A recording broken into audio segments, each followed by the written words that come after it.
I woke up over here. I started waking up in the world. And then I faded to the bad motherfucker color. Now, my eyes just said, ah.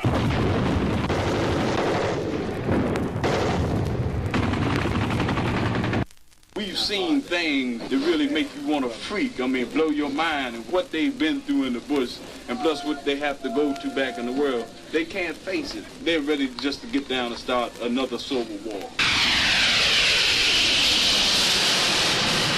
Just like the chapter in Elrich Cleaver's book called Lazarus, Come Forth. Come home, bruh.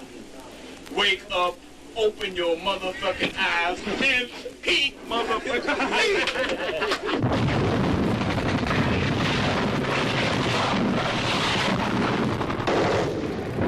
Peep it, hear it, listen to the black soldiers in Vietnam.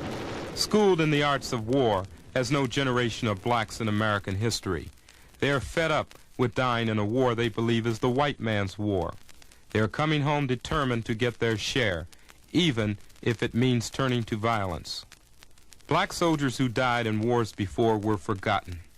Did you ever hear of black soldiers who fought the Indians for the Pilgrims, who died at Valley Forge, who turned the tide of the Battle of New Orleans, who were massacred in the Civil War, who led Teddy Roosevelt up San Juan Hill, who drew the praise of France in World War I, and who commanded tanks for George S. Patton?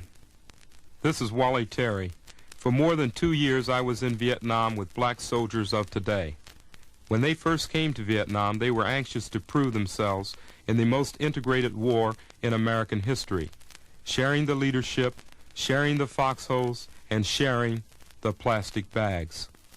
Blacks account for only 11% of the American population, but in Vietnam, up to 22% of the dying. Then the war soured.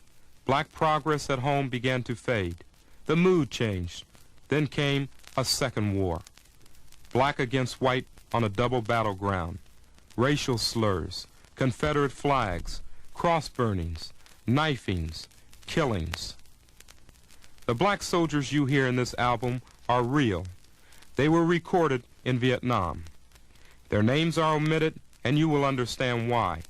Their language and anger may frighten you or amuse you. You may not like what they say. You may not believe that the conditions they relate are real, but they are. And their anger is growing to bases and countries around the world, like here at Tin Sha, the Navy base in Da Nang. Times are changing. The black man is not the only one who feels that this war shouldn't be going on. We don't have any business here. The reason why I think that we shouldn't be over here, simple reason is because we have a war going on back home, and we should first clean up our own backyard before we try to clean up someone else. I don't think we should be over here because it always was the black man fighting the yellow man for the white man, and it shows in cases where the white man is with the white man. Why didn't he drop the bomb on Germany when he was fighting Germany instead of dropping it on Japan? He don't drop anything that's harmful on the people that considered the same as he is, so why should we be here fighting a war for him to profit off? The shit, the money we spending here could be helping our people back in the States in more ways than one. I volunteered to come over here. I came over here to get raided and get me some more dough. I give a heck about the Vietnamese any way or another. I can take them or leave them. So personally, I came over here for me. I didn't come over here for the United States, nobody else, just for me. When I get myself financially secured, get my degree, then I can help somebody else. But till I do that, I'm gonna help me. I used to work over here at Tin Sha Galley. Buku Vietnamese women, you know, over there working for me. Now, for me to say something to them, it's just like talking to a brick wall. But, you know, I say something to them, and they'll go up and tell the man. They'll cry to the man, and the man, you know, he just act as though I'm not even there. Yeah. Vietnamese will come first before you do. You're supposed to be looking out for their pride. Now, I'm an American serviceman, you know. I'm over here supposed to be fighting this war for him, helping him out and shit, you know. I'm just up here on a bullshit tip anyway. Hell no, I don't think this is a black man's war. Used to go over to the USS Tripoli. That's the fucking ship. All the brothers on the ship had to get their hair cut, and if they didn't get their hair cut, we got put in the brig. And what they did, when they caught a brother with an afro, They just took him down to the brig and cut all his hair off and threw him in jail. And here it is, all these beast motherfuckers walking around here with their hair looking like goddamn girls, and we can't wear our hair motherfucking 3 inches long. The motherfucking regulation is 3 inches, and most of the brothers can wear afro, the hair don't be motherfucking 2 inches. And why we gotta get our hair cut? That's what I wanna know. What do you think of the Black Panthers? I think it's the best thing the Negro got going for him, because I'm going to join them time I get back there with a black man. Well, my home is in Michigan, but I'm settling in Frisco, so I'll be close to him.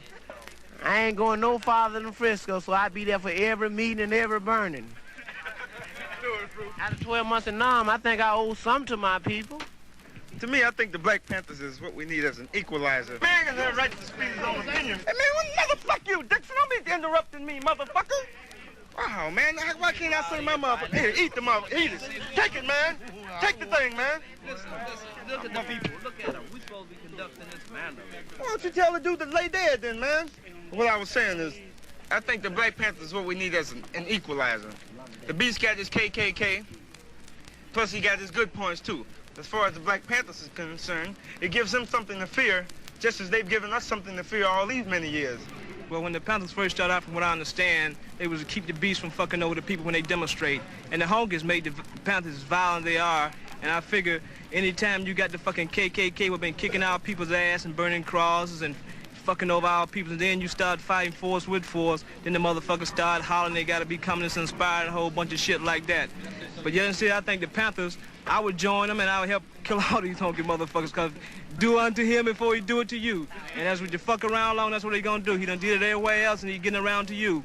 And he say looting. I mean, just not the problem of looting. He looted our fucking people from Africa. He brought us here, looted the fucking land from the Indians, and then worked your motherfucking ass for nothing. And now, when you start fighting back, striking back, kicking asses, and the man wanna holler, you motherfuckers be nice, and a couple of times and quit you from riding.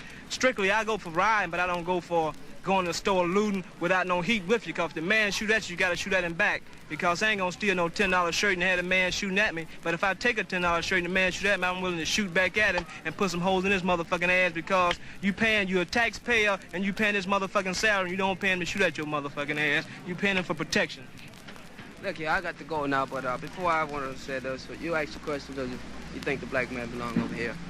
Well, for one reason, I think he do. The black man has to prove himself equal in every field. He got to be able to prove to himself that he can do what the white man can do. We got a bigger war back home, sure, but you know you got to sacrifice to get anything. Yeah, but you got to now. Wait a minute, like I said, man.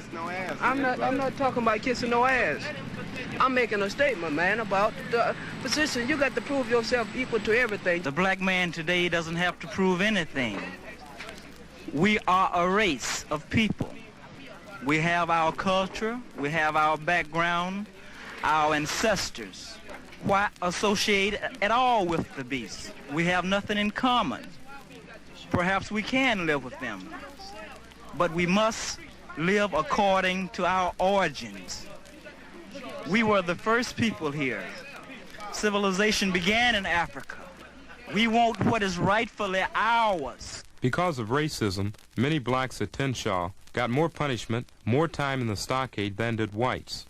I talked to a black lawyer who spent a year defending them, Navy Lieutenant Owen Heggs.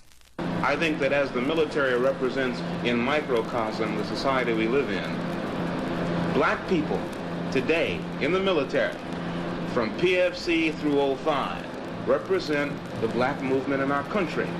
Either they say, hell no, we won't go, or, yeah, I got to go, and I'm here, but I'm not going to take no licks on me. I'm not going to come 12,000 miles from home to be shit on by some girl in the EM club who's been hanging around with a bunch of Southerners. She doesn't know me and I don't know her. But she calls me a nigger. Why? Because somebody taught her. The young black people in this war in Vietnam now, because they are the ones who represent a new generation, they are the ones who represent a new train of thought, they are the ones who ain't gonna take no more shit. They are the ones, you see. So I think the problem exists because we have a new generation come a long way from home when they don't want to come a long way from home, and they got to take the same licks on them they got to take back in Philadelphia and Detroit and Watts and Huff and Harlem and Bedford-Stuyvesant, and they're not ready for it, and they're not going to put up with it. White people haven't changed. The same white people in the military today were in the military in 1930 and 1940, basically. What has changed, I think, is the black population in the military.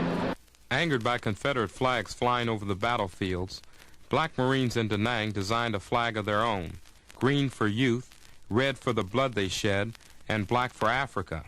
I talked to them at their barracks, the little ghetto. In April of 1968, the day after Martin Luther King died, there was a mass flag raising, and the flags that were flying were not American flags. They were not Black Power flags. They were Confederate flags. And they flew for approximately 3 days, and nobody said anything about it. Well, the brothers got together. When we presented this fact to the upper echelon, within, I would say, about 4 or 5 hours, these flags were down. Now, I don't know if it was a threat of our retaliation or the fact that we made the presence of these Confederate flags known. Like, if a man can ride down the road and can't see a 15 by 20 foot flag flying over the area in an open view, I think the man is blind, and he shouldn't be over here in the first place. The first time I ever really peeped the beast was when I got to high school. I got thrown in a factory school. One of them brain factory school. The motherfuckers try to throw all this shit in their head. You're supposed to come out a genius or some shit. Yeah. So what if I go to the Naval Academy? If I go to Princeton, I go to Yale or Harvard over there. I'm still a motherfucking black man. The motherfucker look at that up at this motherfucker. Who he think he is and shit like that, you know what I mean? You know, my mom used to whip my ass to make me go to school, you know what I mean? I'm glad she did that, you know. Oh, this is what my old man told me when I dropped out of college, you know, and told him that I was going in the suck. He said, son, you aren't bulletproof. What are you fighting for? You know what I mean? This motherfucker just leaped up and down on my ass, you know? But I faded wrong, you know. This is my great mistake, you know. I'm gonna spend years after I get out of this motherfucker paying for it, you know. I'm gonna have to regroup and retrack and just get recomposed completely. Tell me this, what do you think the white man should be called? Devil. Beast. Everything he does is in a bestial fashion. What do you mean by that? What do I mean by that? The way he acts, his very nature is bestial. This man has been a beast all his life. This shit has been in him from constantly fucking over people. He's got it down to a fine art. In the Philippines, the beast went over there and told them that the brothers, at midnight, the brothers grow tails and shit like that. Yeah. I remember when I was in Paris Island, I had a drill instructor, and this man would come right out and say, "You're a nigger." There's only about 3 or 4 colored guys in the platoon. I'd sit down and talk to the white guys about the black man, and because I didn't smile at what he was saying, you know what he hollered? "You don't like a nigger, bitch. You don't like a nigger, bitch." When I first got here, I used to sit in the mess hall and just rap. And everybody heard me, you know. Next thing I know, this man's talking treason. That's what he said to me. Why should I have to go to chow, sit at the same table, eat with some beast and say, this nigga this nigga this? But I tell you, if one of them ever sit at the table with me and break foul like that, he'd get my knife in his chest. You think there should be more brothers as officers in the Marine Corps? That's right, real brother. Sure. Depending upon the nature, make sure the brother help the other brother. Not no Negroes, but some real black brother. Do you want integration when you get back to the world? Like the Indians. This is the difference between integration and having the same privileges. I want the same privileges. Just like the man said, well, we're going to let you eat in this place right here, you know. Well, 20 years ago, you couldn't. Now, look, you can eat here. Well, thanks a lot. Well, you know, let me say thank you a whole motherfucking lot. I really appreciate it. How do you know that I really want to eat in the first motherfucking place? I grew up in a community in South Baltimore called Cherry Hill, where 40,000 black people live. I'm gonna tell you how flaky my brothers are. We had a councilman out there that's been trying to get elected for the last 10 years. A brother been trying to get elected for the last 10 years. It ain't nothing but black people out there. And you know this man can't even get elected. They'd rather elect this motherfucker named Friedel or Pulaski, somebody, you know. Wow. You start snatching on all these old flakes, you know. Come here, Flake, and all these old TTs. You can't get Tom Terrific. Come here, Tom. Get them all in a circle.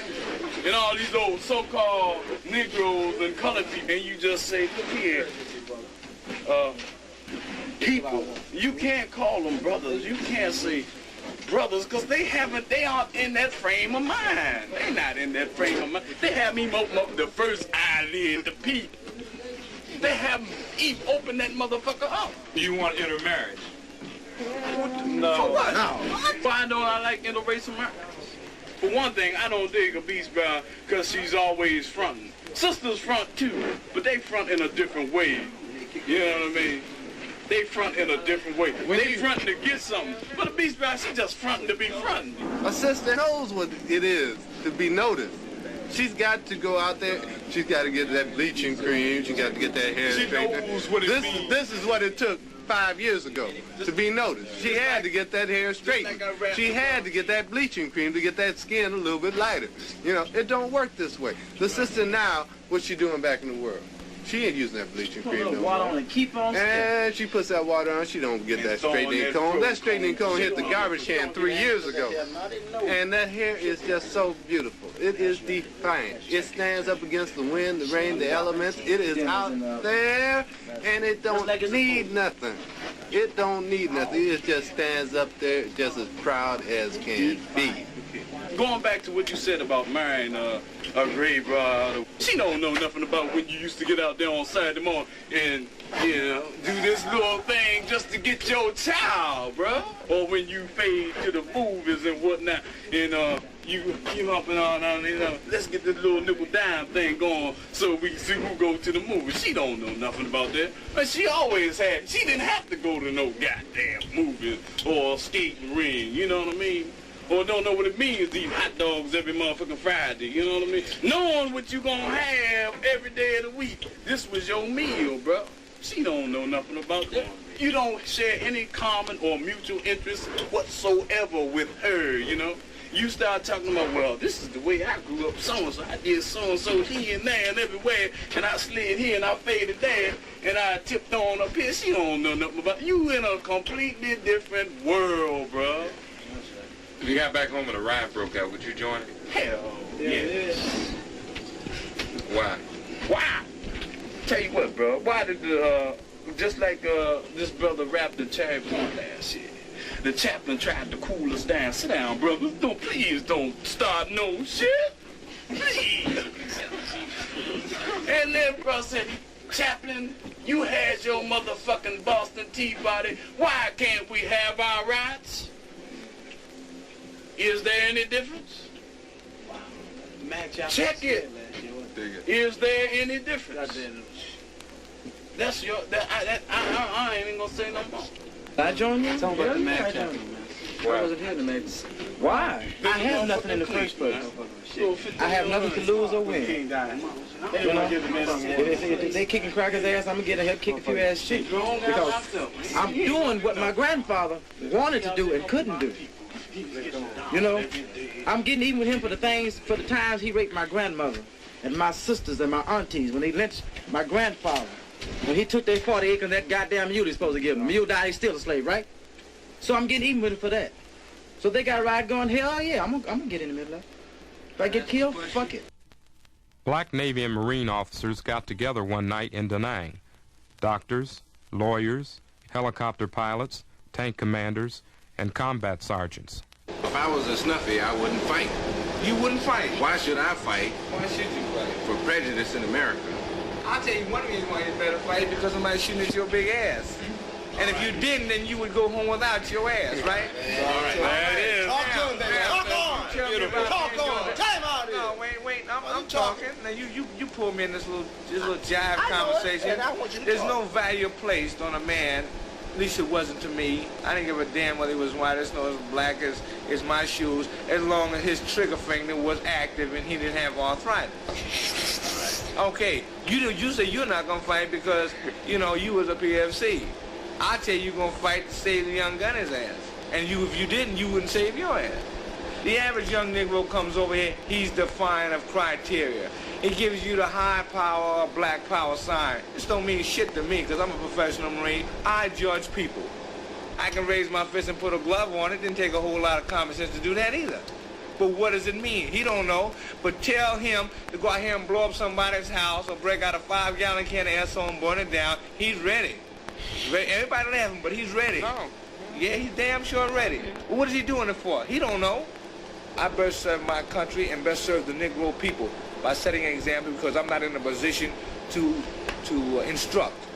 So I go out there in the bush and I do the thing that I'm most qualified to do. I can beat that bush, bar none, better than most. So the Negroes that work for me, they're not as qualified, but I give them that tool that the good man gave me, that little bit of knowledge. I give it to them with all the energetic effort that God has given me. I didn't sit around and say what the Negro people were going to do, what we are going to overcome. I give them that bit I had accomplished myself. All the white people look back, they didn't like them, but they goddamn sure had to respect it. They had to give him that quarter. They didn't ask for none, but the man had to give it to him. The ones down 3rd Man who sit on there smoking pot, going to sleep on the line, and they were getting other people killed, I wouldn't have given them nothing but a dose of lead either. I'm a doctor in a sense. I'm a qualified surgeon. You got to play. Really together. I ask the good Lord, let me be a good husband. Give my Negro people what is expected and let me die like a Negro. Proper. And I've seen so many Chuck dudes get out there in the bush, die crying, screaming like an old woman going through the menopause. I'm telling you the truth. But I've seen some brothers sit there and know they was going to die, and the God sent my mother to hell if I'm lying. Know he's going to die. You know what the cats say? Look here, baby. Then I sit there and tell him, you're going to make it. Now your mother got holes in him, look like a piece of Lindbergh cheese. And I sit there and tell him, you're going to be all right. And you know the cat look up and the whole platoon standing by? Baby, I know I'm going to die. I'm going to die like a brother. Soldier, motherfucker. That's all I could tell him. He didn't go out crying. But let them Chuck dudes get hit in the foot. Lord, we got to get him 4 or 5 medevacs to keep this motherfucker quiet. That's the only thing I ask. What was the original question? Fighting the Hunkies war. Why'd you go out here and fight for the white man in Vietnam when you should have been back home fighting for the brother in the ghetto? I tell the cat, first of all, they raised him over here than I'm raising over here, so I should have asked him to come over here and help me. Everybody's vocation, advocation was not to march the street and fight the white man in the States. Some of us, uneducated as they may be, came over here to fight and set an example for what the Negro is qualified to do if he has to do it. Well, first of all, I consider myself a professional. I am a professional killer. I am a professional Marine. I am a professional. I love to kill. That's my duty. Now, if I was a bookkeeper, they told me to keep books. I would keep books. If I was a doctor, they told me to go out and perform surgery, I would go out and perform surgery. But I am a Marine officer, an aviator, a killer. You are a lawyer. Would you defend a white man? Under what circumstances? Irregardless of the circumstance, you've been hired as counselor. Will you defend him to the best of your ability? Yes. Okay. You said he would defend a white man, then why ask less of me and my job is to kill one? Did you determine his color? That's not the question. The question would be, irregardless of whether it's a white man's war and you're here, I'm going to do it because it is a profession. It is not a profession. It is an occupation at best. Okay. Maybe a preoccupation, but not a profession. Okay. Is yours a profession? Yes. What is the Yes. Then is mine any less? The difference is, my friend, that when you talk about the word profession, you talk about the word welfare. When you talk about the word welfare, you talk about the good of individuals. No. And your profession, as you put it, has absolutely nothing to do with anybody's welfare except your own. And somebody's order somewhere who tells you, go kill him.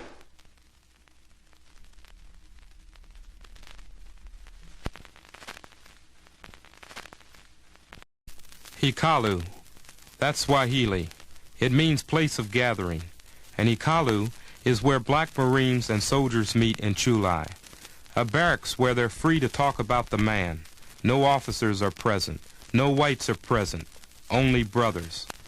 Goddamn, the only reason they got us over here because they think we suckers. We go out there in the bush, first thing the man gonna say, if Charlie out there sniping, what he gonna say? Say, boy, you go out there, boy. Well, hell, why should I be called a boy? Hell, I got a name. They call me by my rank or anything, but I got to be a boy. This dude go out there and one blast go off and he falls down and he get up and he goes some more. He winds up getting the Medal of Honor. Well, 5 of us could be on that motherfucker. How come we can't get none? Like up north, all right, there were 14 of us went out on an operation. All right, they sent us in the same place 4 fucking times. All right, the 5th time we went out there, well, Charlie had the whole trail, booby trap and all this shit, and they know goddamn well you can't go in one place too many times if Charlie gonna have shit together, see? And had an L-shaped ambush. All right, I'm trying to get to my brother-in-law because he done got a leg blown off, and this other dude set off a goddamn booby trap, and I get goddamn shrapnel all in the leg and all this shit, or why couldn't I get a motherfucking Medal of Honor? I went up there trying to get my brother-in-law over the trail. What did I get? I ain't get a motherfucking thing. A Purple Heart? A Purple Heart? What the fuck is a Purple Heart, man? Oh, hell, I was entitled to a Purple Heart because I got fucked up. I've been from Quezon on down to Quezon. And really, I've seen a lot of brothers do some outstanding feats. Well, they should have got medals. A lot of brothers should have got medals. But they pat you on the back. They say, you're a good man, you know? You kill a few. They call you quick shot. And fire quick. Put him on point. Has anybody messed with you for using the Black Power sign? 3 brothers was walking out of the mess hall, and I gave him the sign. And so the sergeant, he was my sergeant of 1st platoon. He was a beast, little thin motherfucker, big head. He said, what are you doing? And I said, well, I gave my brothers the sign. And he said, the next time I catch you doing that, I'm gonna take you right up to CID's office with me. I said, for what? He said, you know what that means? I said, what? He said, Black Power. I said, no shit. He said, well, I'll run you straight up to CID. I said, well, I'll go up there with you right now, motherfucker. I said, because that's the way I greet my brothers every goddamn day, just like you big-head motherfucker put up that peace sign. Did you ever find out what that means? From all I know, it's supposed to mean peace. Peace with victory. Look here. All right, look. You understand? In other words, they kick everybody's ass, you know, all the people in the world, and they'll have peace. Because they won't have no opposition. Yeah, hell yeah. Motherfucker, they never did nothing for me. They ain't gonna never do nothing for me. They gonna tell me, well, I let you have this. They ain't gonna let me have a damn thing. I'm gonna take what's mine. Yeah. Give it back to me, what they took from my forefathers. We didn't ask to come over to America, no motherfucking way. Motherfucking man came around smoking his pipe and started changing people, putting them on boats, bringing them over here. I hate the motherfuckers. I don't like none of them. And gonna do a couple of them as soon as I get a chance to. They teach you the leaders that try to rebel against this. All they told you was that the British went over to Africa, got a bunch of brothers, put them on a ship, and brought them over here. But they didn't say whether the brother was the first one to step on American soil off that ship. And another we don't know this, but it had to be. See, somebody had to sit that gangplank on land. And I know no white man ain't lift that boat. When I went to Benoit Air Base one night, I joined some brothers after their missions. Pilots who fly jets, helicopters, slicks, cobras, and airplanes that spray herbicides. I get more kicks out of shooting a water buffalo than I get out of doing anything else. We was driving along the road, and my trusty 38, which I never go anywhere without, I saw a water buffalo out there. Just by the influence of being in Vietnam, I decided to kill this man. This is his life. You know, this water buffalo. I saw it out in the field, and I decided to shoot up a barrel of ammunition at it. And I just kept pumping and pumping, but that buffalo did not fall until he got introduced to the M16. You know, now this is what I'm saying is I cannot use a Vietnamese, a gook, a dink, or anything else you want to call it. Now I hate working with them because they'll kill you. Because while I was flying slicks, I'd put Vietnamese down in doggone rice paddies and stuff. And those cats would turn around and pump some shots off at me, man. I'm not kidding. Or run back in the helicopter. These cats, they went in there and they ran across BC Battalion. And they got caught on 2 sides. These Arvins, they dropped their weapons, and I mean, they got some head. They got some head.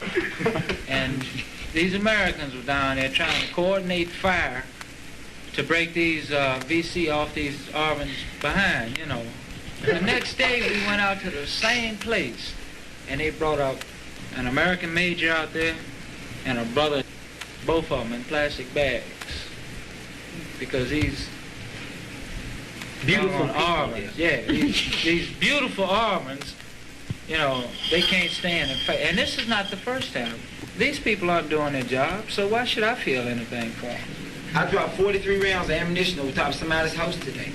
You know, when we was flying back from Saigon, I just reached in my belt, pulled them all out, and just threw them out the door.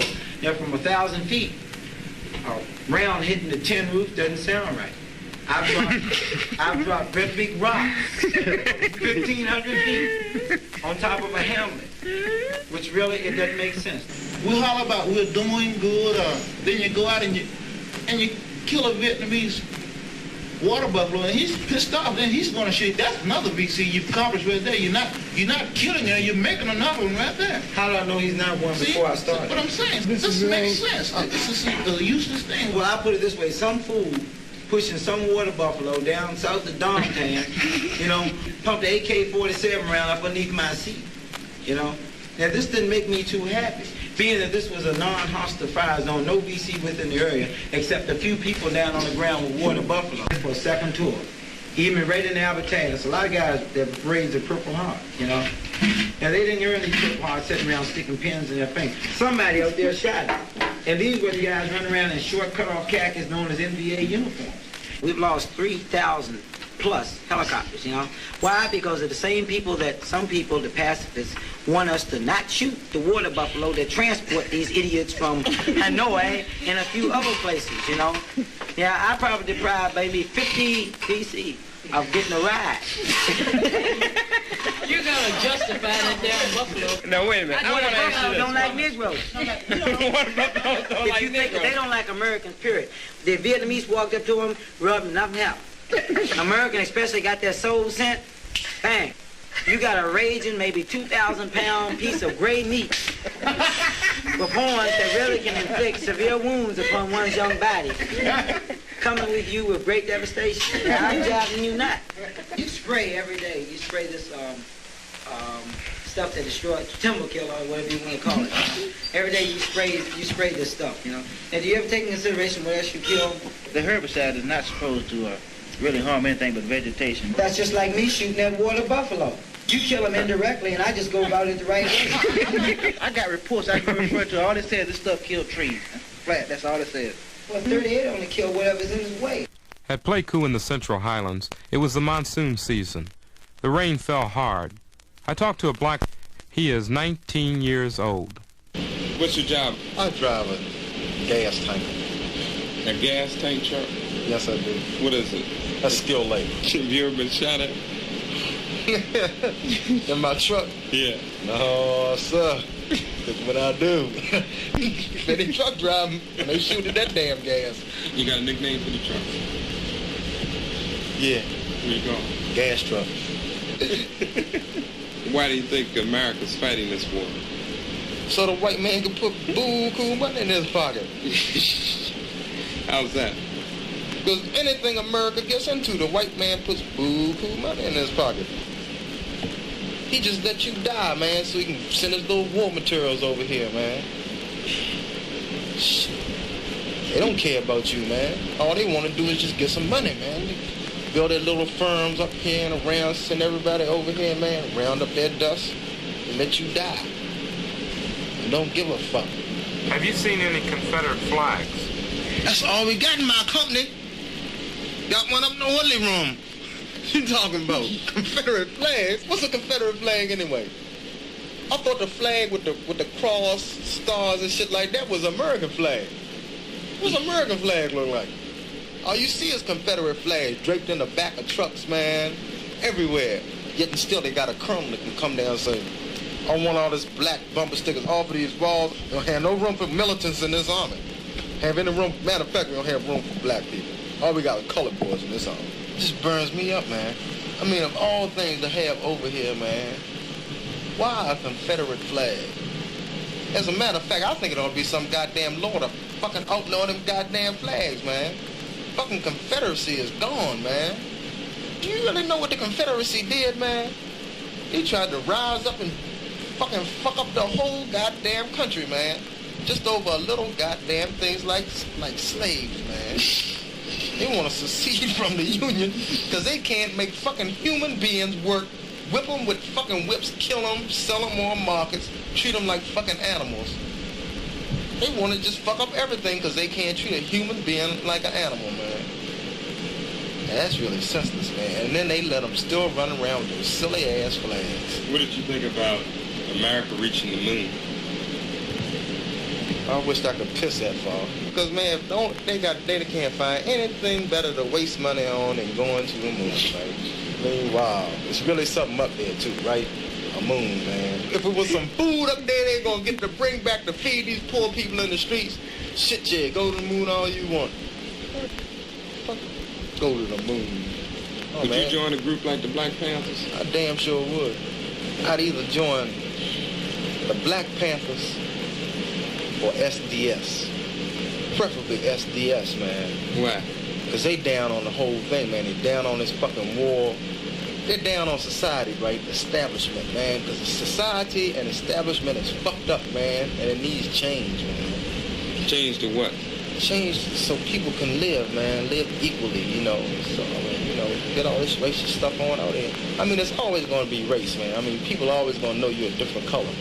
But see, now the time has come when it's going to be one race, man. It's not going to be fucked over all the time, man. It's not. I mean, we're not no fucking Indians, right? I mean, they had their way. They put us on a reservation just like them damn Indians, man. Give us nothing. But see, that ain't going to happen to the black man. If anything happened, the black man will put these fucked up white people on reservations. And you think the black man should return to Africa? Hell no. Why? There's nothing in Africa for me. My home is America, man. I was born in America, and I'm an American. The Constitution doesn't say anything about the color of people's skin, except that it says they're equal. All people are born and created equal, man. Unless you're a Buddhist, right? Then you're a fucking number 10 person. The United States says Buddhists are number 10. Everywhere I traveled, brothers spoke out about the leaders back home, the black ones and the white ones. I asked Gas Truck how he felt about the loss of Martin Luther King. I mean, it burnt me up when they killed him, man. Because he's a black man, right? Right. We was trying to help him his way, man. But nonviolence had played out, man. Nonviolence didn't do a thing but get that man killed. What about Julian Bond? Julian Bond is definitely the number one dude, man. Because he's doing what Brooks should be doing. He's opening his mouth and speaking. Letting the people know what's happening. He gonna get killed, though. He'll die young, just like King. How'd you feel when Bobby Kennedy got killed? Only the good die young. Must have been some good, right? How you feel about Rockefeller, John Nixon? He's rich. He doesn't want to pay taxes. Fuck him. He wants me to pay all the taxes. Rich people just don't want to pay taxes, man. They make all the money and refuse to pay taxes on it. Rockefeller's the governor of New York, and Lindsay is the mayor. And they can't keep the garbage off the streets. Who do you want to see president? That's a hard question, man. I like to jokingly say I'd like to see George Wallace. So all the brothers would really rise up, man. I mean, that would even bring the fucking Toms out, man. Even they wouldn't sit still for that shit, I'm sure. How you like Dick Gregory? That dude is really something. I haven't heard him tell a joke in so long. All he does is go on diet, go to jail, run for president. That dude does everything, man. He's the number one dude. They ought to make Dick Gregory president. At least he could eat once in a while. Hey, what about this woman from New York? One that got elected out of Brooklyn, Chisholm? Yeah. She out of sight, you know what I mean? She heavy like a motherfucker. I shit you not, she got her shit together. What do you think of Lyndon Johnson? Lyndon Johnson did a whole lot, man. He did a whole lot for the black man. I don't know if he wanted to do it or not. Matter of fact, I'd like to see Johnson as president right now. At least he didn't run around saying, I'm going to stop the war, I'm going to stop the war, and don't do a damn thing but withdraw 25,000 troops and then send 2,500,000 back over. I wish he was still president, man. At least I knew what he was doing, right? I knew he was going to come on TV and have a heavy heart. Nixon always needs a shade. He just ain't nowhere to do it. You haven't seen anything where Nixon has passed any bills for the black man or anything of this nature? Nixon is thinking more or less of foreign policy, of more or less of his own race. Well, you take the black history, you take the honky history. The honky history is a bunch of fucking, you read about a bunch of goddamn villains that done goddamn they make out of history. You take General Custer in your history books. Just cause the Indian kicked his ass, he's supposed to be a motherfucking goddamn hero. You take motherfucking George Washington, this motherfucker on a whole bunch of goddamn slaves. you take all these motherfuckers they call motherfucking heroes. They done goddamn owned slaves or got whooped by the Indians and did some funky ass shit.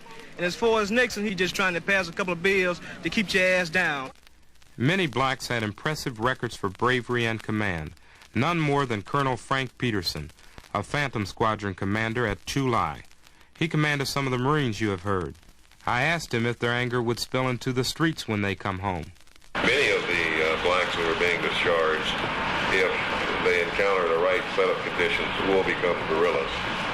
And I think it could be anything from a policeman stopping a car and telling them get out of there, boy, or something of this nature, just enough to trigger them. And I think that the average black who has been here and then goes back to the States is bordering somewhat on the psychotic as a result of, one, being a Negro in America, having been born and raised, and then having been given this black pride, and to go back and find out nothing has changed. Wherever I went in Vietnam, I heard brothers talk about what they might do back home. What could set them off? Listen to what they say. March down the street and the man, let the man hit you in the head with a stick. Don't do nothing, brother. The man ain't trying to hurt you. He just trying to stop you. Don't just turn your head over and let him hit you again. Oh, shit. I don't want to hurt him. I want to just get rid of him, eliminate him. I'm out there in the bush where I can be shot anytime and give up my life. And I've already watched brothers die. I had to identify the body. I watched this dude die. Shot, sniper round. For what? My ancestors said please. Yeah, they said please. Did they get any mercy? Why should we go turn around and stick out that tin plate and say, please, may I have this? Hell no. Fuck the motherfucker. I say start an armed revolution. What do you mean by an armed revolution? Armed revolution, the thing that has been taught to you in the military. We've seen things that, you know, that really make you want to freak. I mean, blow your mind and whatnot. Now, how much better equipped can a brother be after his Vietnam experience? What can he do? We've learned squad tactics, how to use the weapon, how to take care of it, you know. Why can't we teach our brothers back in the world how to shoot this weapon and take care of it, defend himself? As the brothers fade back from over here, you're finding more and more brothers that are getting together. Because most of the brothers, when I went home, the only ones that were together were the ones that had been over here. And they're starting to talk now.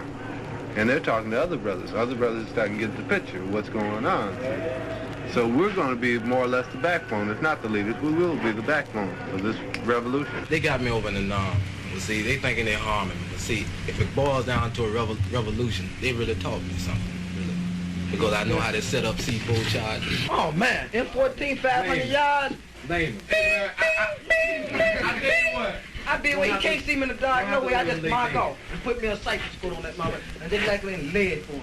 The way he look. You know another thing with the white man, what's gonna be a downfall? He think all brothers look alike. If you're black, you look alike. You look exactly. If you're black, you look alike. And see, you just don't know. I might be one of them old times that pushing this broom and be smiling at him and doing the job quick. The Marine Corps taught me one other thing I didn't mention. They taught me how to improvise. Repeat this. White man taught me how to be sly. Just like he'll laugh and smile in your face and pat you on your back and call you a good man and all this, but he really calling you a good nigga. Same thing I'm gonna do to him. I'm gonna laugh and smile in his face. But when I be patting him on his back, I'm gonna be stabbing his ass to death.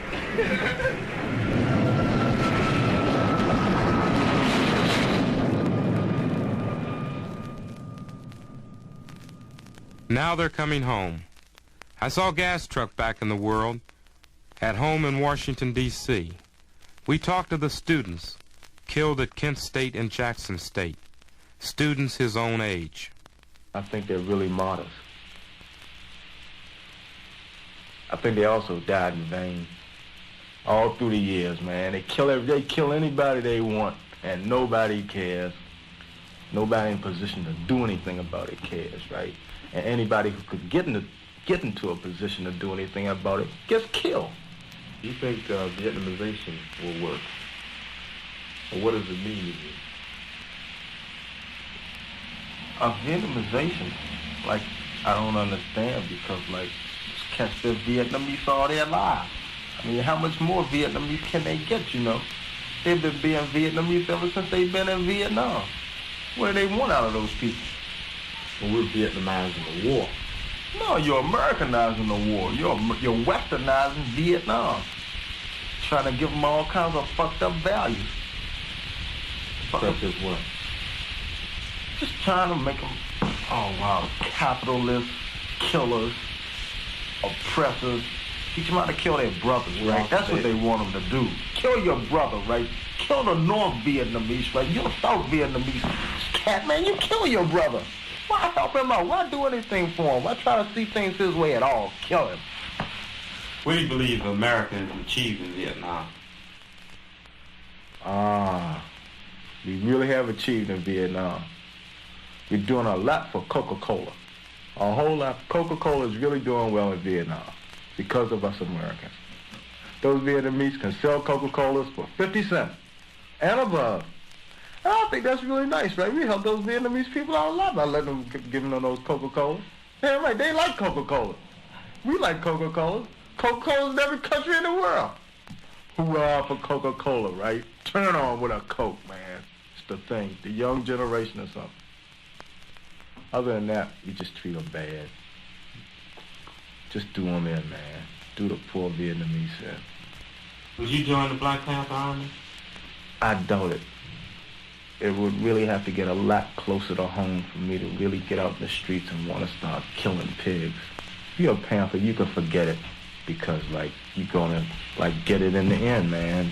Perhaps some of the anger, some of the rhetoric will fade as the brothers return.